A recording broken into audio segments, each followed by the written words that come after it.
Seja a pessoa que for, se me atacar, eu vou atacar.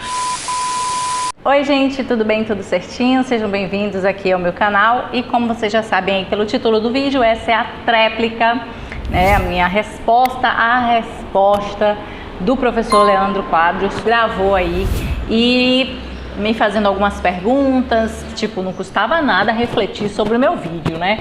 Mas ok, vamos aqui, vamos responder, tentar esclarecer o que de fato eu disse, porque o professor parece que não assistiu direito.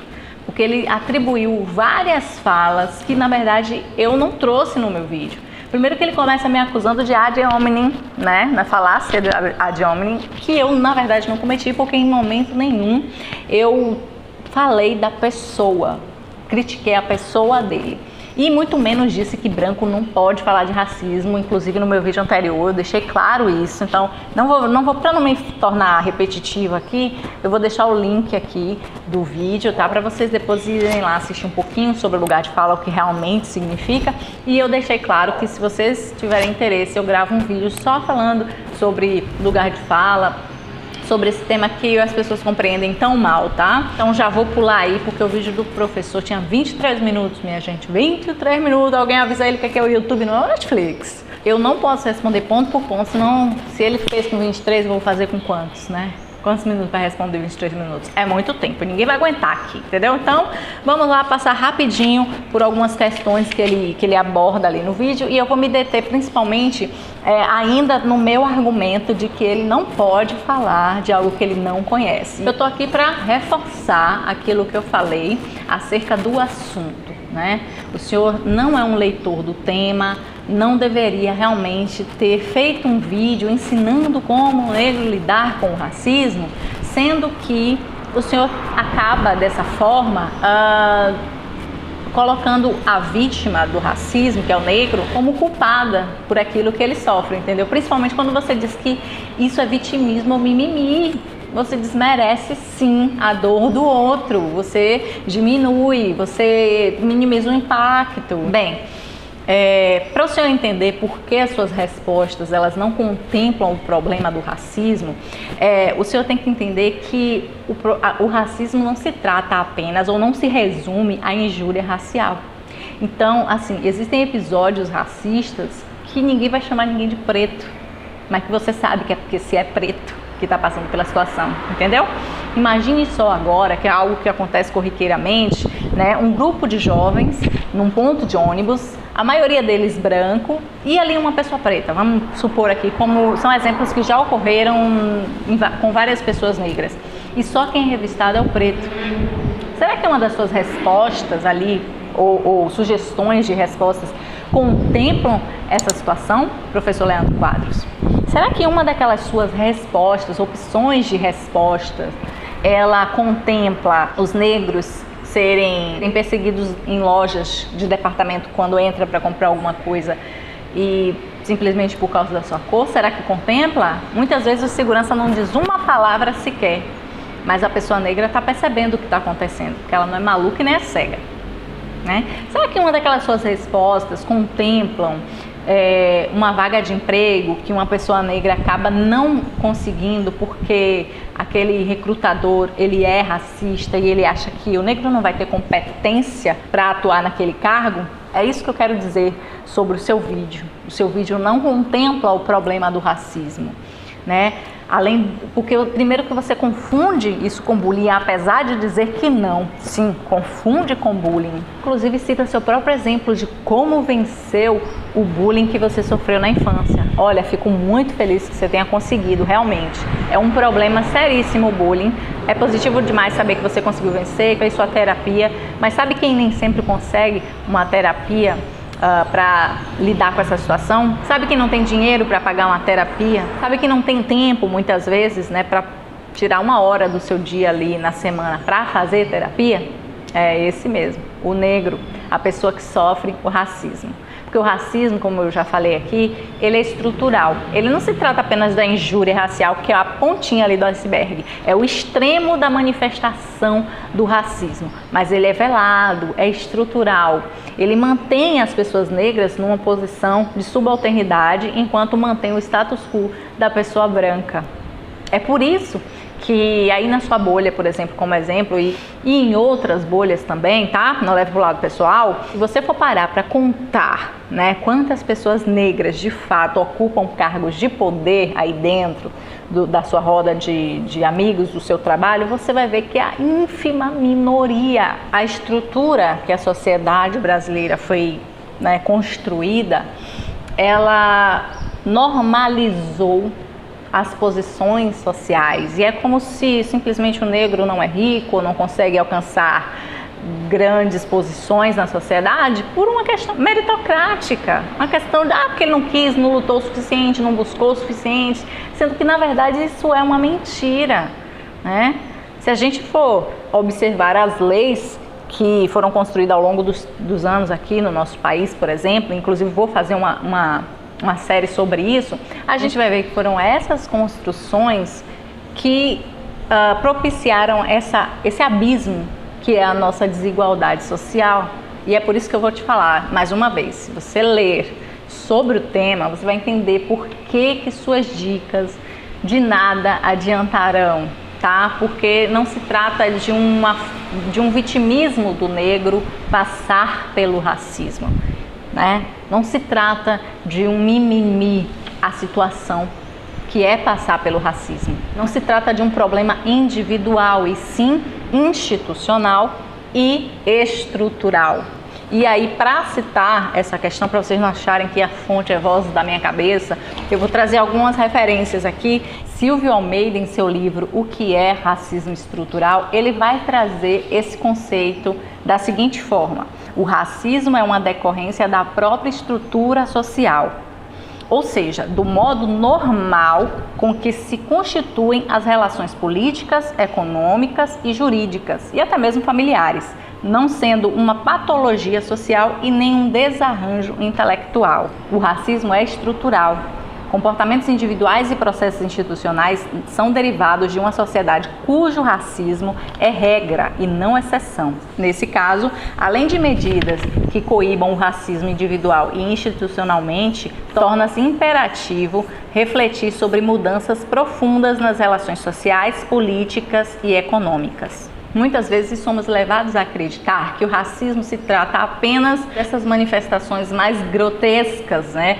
De chamar alguém de macaco, ou de preto, ou impedir a entrada de uma pessoa, ou uma perseguição numa loja, né? Que as pessoas negras sofrem. E nesse caso aqui eu gostaria de aproveitar e citar um livro que eu recomendo que todos leiam se quiser entender mais do assunto. O livro é Violência e Sociedade, o racismo como estruturante da sociedade e da subjetividade do povo brasileiro. Neste livro, Davidson Faustino, ele diz o seguinte: por vezes somos levados a nos indignar com suas manifestações imediatas mais visíveis do racismo, né? Sem contudo identificar o sujeito que o antecede e o possibilita. A reação costuma limitar-se aos seus efeitos mais rasos, ou seja, quando você vê alguém chamando alguém de maneira pejorativa, né, com intenção pejorativa, de negro, de não sei o que, de macaco, isso aí é só a ponta do iceberg, né? Não se trata, como o senhor falou, né, de luta de classes, se trata de uma realidade. Continuando, o grande problema do racismo é que se trata de uma, abre aspas, violência implícita na ordem normal dos acontecimentos cotidianos, que de tão normal nem violência chega a ser considerada. Vejo que Maria Lúcia da Silva e Márcio Farias falam aqui nesse mesmo livro que eu citei sobre violência e sociedade. Eles dizem o seguinte: temos constatado que o racismo, além de violar direitos sociais, prejudica a saúde física e psíquica dos indivíduos e interfere no interrelacionamento de brasileiros e brasileiras, o que é perceptível pelo acesso diferenciado aos bens e aos equipamentos sociais. Então, a nossa sociedade, ela está estabelecida em cima do racismo. É por isso que nas maiores corporações, as pessoas de cargos maiores, de liderança, praticamente 100% deles é formado por homens brancos. Não é à toa, né? Não é porque o negro não tem capacidade, é porque, infelizmente, o nosso país ele trabalha em cima desse modus operandi. para que o rico cada vez fique mais rico e o pobre cada vez mais pobre. E assim, as pessoas negras, né, que são a grande maioria de pessoas pobres no Brasil, eu não quero dizer com isso que não tem branco pobre, tem branco pobre, claro que tem, mas preto rico é raro, viu?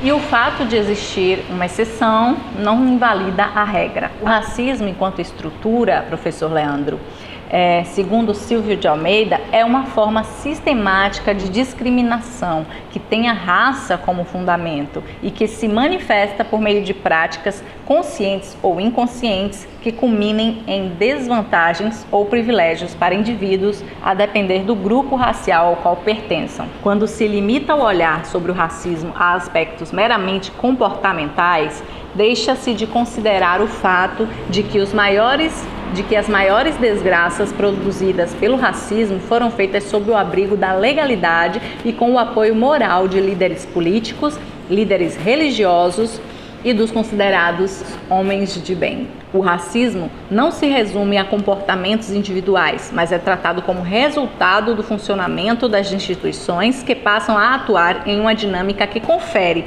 ainda que indiretamente, desvantagens e privilégios a partir da raça. Todas essas citações que eu estou fazendo agora aqui, o professor e doutor Silvio Almeida, no livro O que é Racismo Estrutural.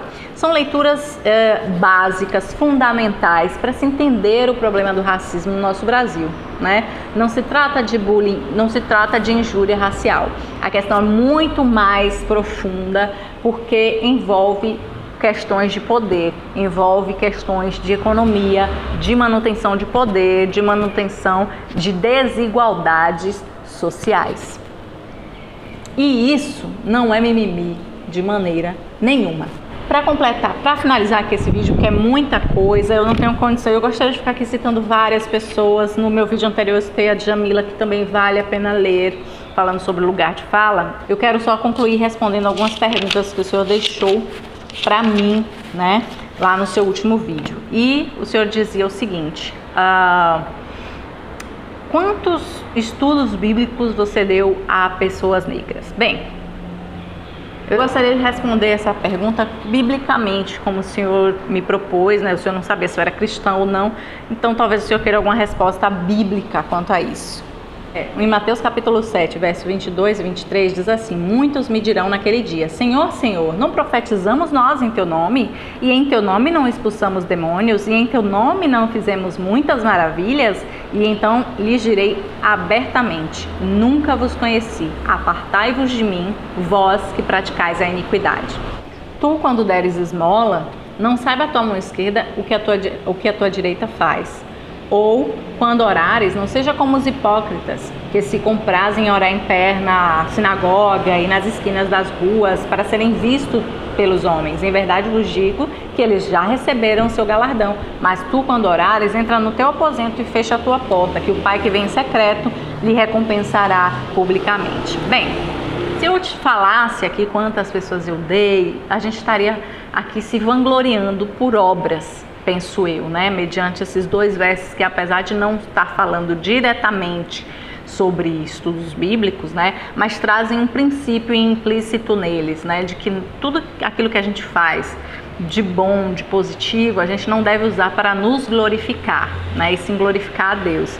Então, assim, se o senhor deu muitos estudos bíblicos e considera que por isso o senhor está com Deus, sabe, que Deus está mais contigo do que com, porventura, uma pessoa que não deu tanto estudo, eu tenho que lhe dizer que essas obras não vai lhe render pontinhos no céu com Deus, sabe, porque não são as obras que nos salvam, e a gente sabe disso. O senhor é professor, né, mestre em Bíblia, sabe disso muito bem. Não são as obras que nos salvam, mas a justificação pela fé, e é por isso que muitos que trabalharam assim arduamente na obra de Deus se perderão naquele dia. Então, essa é a resposta que eu tenho para lhe dar biblicamente, né? É isso, gente. Como eu disse, não daria, né, para eu discorrer sobre todo o vídeo do professor, porque são 23 minutos de vídeo, porque eu falo mais do que a boca, entende? E se o professor, né, como ele disse, que está aberto ao diálogo, né? E eu de verdade quero acreditar que sim, que está aberto, né? Eu deixo aqui de maneira muito humilde as minhas referências para que o pastor para que o professor leia e entenda um pouquinho, né, melhor, né, sobre o assunto. Até quem sabe humildemente grave um vídeo se retratando, porque eu vi o seu último vídeo reclamando sobre as pessoas que estavam escrevendo lá nos seus comentários. Pelo visto o senhor não observou que muitas pessoas que são seus seguidores, né, eles também comentaram lá e falaram que apesar de te admirar o seu trabalho, seguir e gostar do seu conteúdo, o senhor realmente, de fato, errou nessa questão aí. Então, se eu tiver humildade para reconhecer, vai ser um avanço, o nosso diálogo vai ter sido muito positivo. E é isso, se gostou, deixa seu like, compartilha com a geral, tá bom? Aproveita e se inscreve e ativa o sininho, porque, como vocês já sabem, em breve vai sair uma série explicando muitas coisas, muitos conceitos e por que o racismo é estrutural no Brasil, como ele se desenvolve e por que a gente precisa mudar isso para ter um país melhor, certo? Beijo, até o próximo vídeo, tchau!